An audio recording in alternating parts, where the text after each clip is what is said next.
Hey guys, it's Eva Shockey here. I'm about to share my absolute favorite recipe that I make. I started making it, I post about it, and now people ask for it all the time. So I'm gonna share it with you.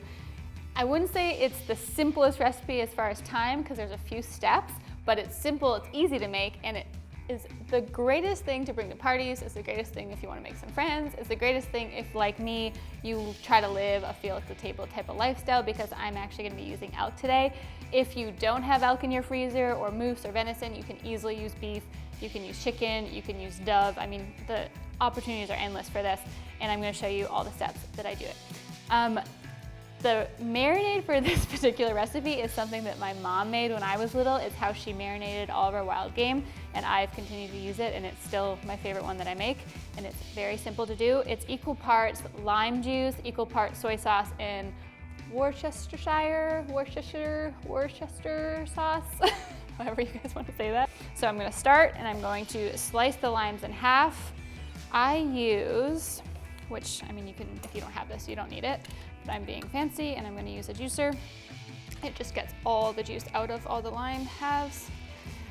So I squeeze, you can put it in a bowl and whisk it, which totally works if you're like me and you're just trying to save cleaning an extra dish. I put it right into a Ziploc, and then what I'm gonna do when I get all the ingredients in there is I'm gonna marinate it.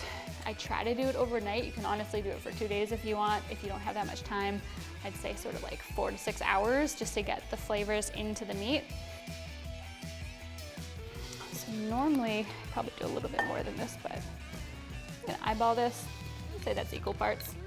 Equal parts soy sauce, equal parts, I'm not gonna say this word again, this sauce.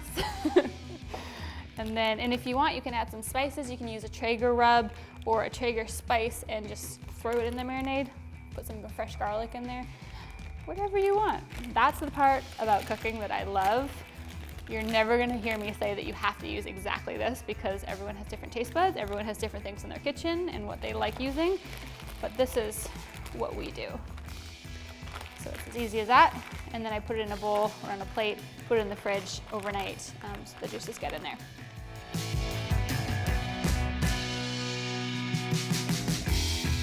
So we already had some of my elk already marinated, which makes it very convenient.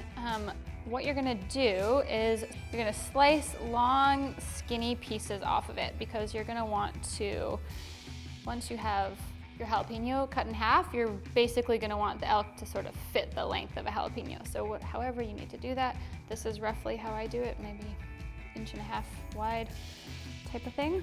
So long and skinny, oh my goodness. Okay, so I usually make stations, it's a little bit easier.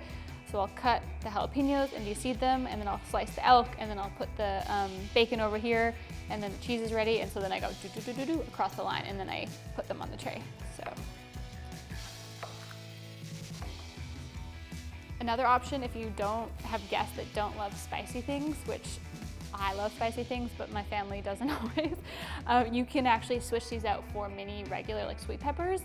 Who doesn't like jalapeno peppers? Okay, so there's that. And then here's another trick that I figured out over time with the bacon. Let me just take a few pieces. You can absolutely quadruple wrap the bacon, and if you love bacon, that's probably what you're gonna do. That is what my husband Tim does. Loves him some bacon. I don't love that much bacon, so what I do, instead of wrapping a whole piece around it and making it really thick and chunky, I put it in half, but you need to make sure it actually physically fits around the popper. So I put it in half, and then I just kind of pull it apart so that they're a little bit longer.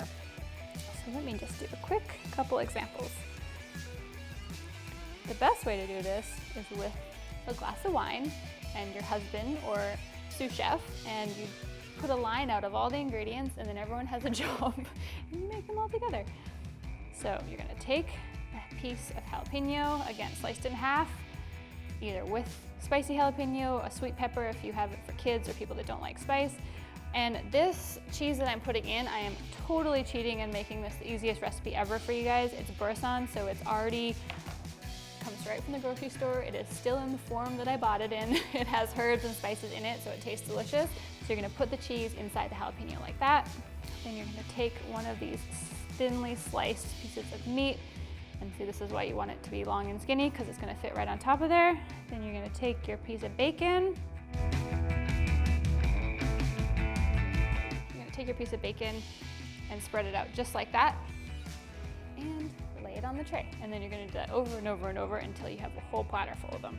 The grill, while I was doing this, has been preheating to 350. I'm using the Big Game Blend pellets because I'm using Big Game, I'm using elk obviously, but you do not have to do that. Do your own thing. The Big Game Blend is really good if you're gonna use elk or moose or venison. So good. Okay, we're heading out to the grill. I've got my grill set at 350 right now. It's all preheated. You can put the poppers right onto the grate, which is nice and easy. I've got the Big Game pellets in the hopper, and I'm gonna let these sit on here for 10 to 15 minutes or until the elk is cooked and the jalapeno is tender, and then I'm gonna come and grab them off.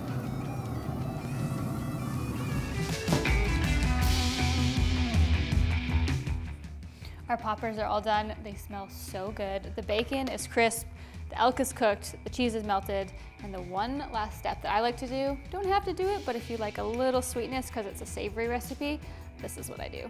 I warm up a little bit of honey, and then I drizzle it over top, and it is the perfect way to finish these off. And these are awesome. I bring them to tailgates. I bring them for appetizers to group parties. Sometimes my husband and I just sit there and eat all of them by ourselves for dinner. There's really no rules to this. They're so delicious. And then you can be doing exactly what I'm doing right now.